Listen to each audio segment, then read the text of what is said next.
咳嗽2周还没好，别再以为是小感冒没退干净。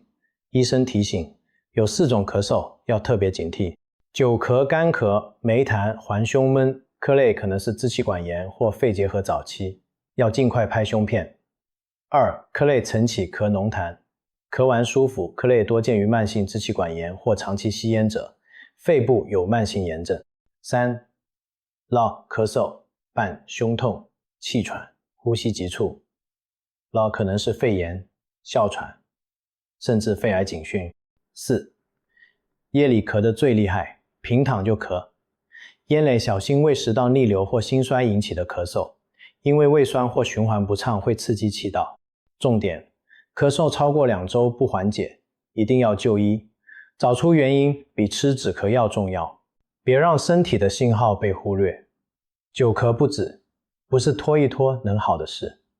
关注健康之道，每天1分钟，让你听懂身体的求救信号。